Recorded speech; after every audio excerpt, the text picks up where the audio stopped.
بسم اللہ الرحمن الرحیم۔ السلام علیکم ورحمۃ اللہ وبرکاتہ۔ حضرت اویس کرنی کا واقعہ۔ حضرت اویس کرنی رحمۃ اللہ علیہ حضور اکرم صلی اللہ علیہ وآلہ وسلم کی زیارت نہیں کر سکے، لیکن دل میں حسرت بہت تھی کہ حضور کا دیدار کر لوں۔ بوڑھی ماں تھی اور انہی کی خدمت آپ کو حضور اکرم صلی اللہ علیہ وآلہ وسلم کے دیدار سے روکے ہوئے تھی۔ ادھر حضور اکرم صلی اللہ علیہ وآلہ وسلم یمن کی طرف رخ کر کے کہا کرتے تھے کہ مجھے یمن سے اپنے یار کی خوشبو آ رہی ہے۔ ایک صحابی نے کہا، حضور آپ سے اتنا پیار کرتے ہیں اور وہ ہے کہ آپ سے ملنے بھی نہیں آئے۔ تو آپ صلی اللہ علیہ وآلہ وسلم نے فرمایا کہ اس کی بوڑھی اور نابینا ماں ہے جس کی اویس بہت خدمت کرتا ہے اور اپنی بوڑھی ماں کو تنہا چھوڑ کر نہیں آ سکتا۔ آپ صلی اللہ علیہ وآلہ وسلم نے حضرت عمر رضی اللہ تعالی عنہ اور حضرت علی رضی اللہ تعالی عنہ سے مخاطب ہوتے ہوئے فرمایا کہ تمہارے دور میں ایک شخص آئے گا جس کا نام اویس ہوگا۔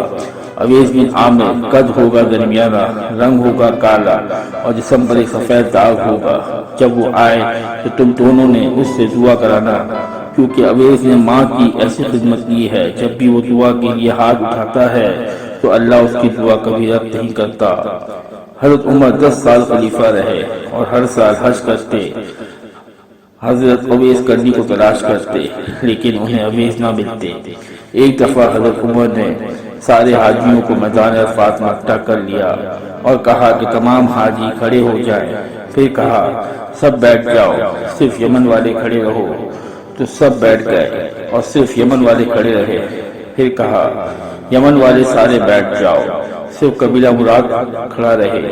پھر کہا، مراد والے سب بیٹھ جاؤ، صرف کرن والے کھڑے ہو۔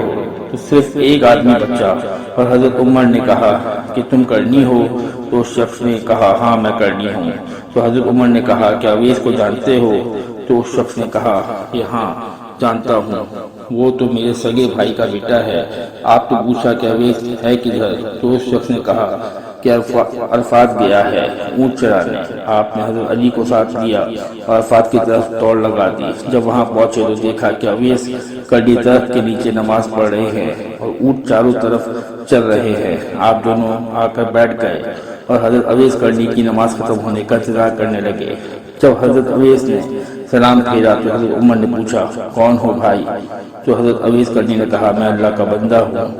تو حضرت عمر رضی اللہ تعالیٰ عنہ نے کہا کہ سارے ہی اللہ کے بندے ہیں، لیکن تمہارا نام کیا ہے؟ تو حضرت اویس نے کہا کہ آپ کون ہیں؟ حضرت علی رضی اللہ عنہ نے فرمایا، یہ امیر المومنین عمر بن خطاب ہیں اور میں علی بن ابو طالب ہوں۔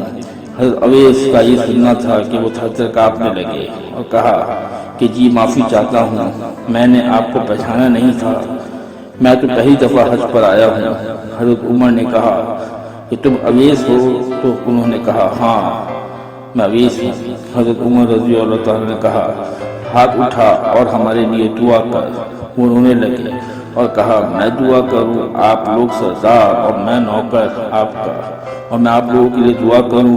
تو حضرت عمر نے کہا کہ ہاں، اللہ کے نبی کا حکم تھا کہ اویس جب بھی آئے تو اس سے دعا کروانا۔ پھر حضرت اویس کرنی نے دونوں کے لیے دعا کی۔ آپ صلی اللہ علیہ وسلم نے فرمایا کہ جب لوگ جنت میں جا رہے ہوں گے تو اویس کرنی بھی چلیں گے۔ اس وقت اللہ تعالیٰ فرمائیں گے، باقیوں کو جانے دو اور اویس کو روک لو۔ اس وقت حضرت اویس کرنی پریشان ہو جائیں گے اور کہیں گے کہ اے خدا، آپ نے مجھے دروازے پر کیوں روک لیا گیا؟ تو اللہ تعالیٰ فرمائیں گے کہ پیچھے دیکھو۔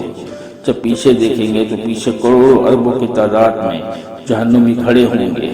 تو اس وقت خدا فرمائیں گے کہ اویس تیری ایک نیکی نے مجھے بہت خوش کیا ہے۔ ماں کی خدمت تو انگلی کا اشارہ کر، جدھر جدھر تیری انگلی پھرتی جائے گی میں تیرے طفیل ان کو جنت میں داخل کرتا جاؤں گا۔ سبحان اللہ۔ اللہ تعالی ہم سب کو اپنے والدین کی خدمت کرنے کی توفیق عطا فرمائے۔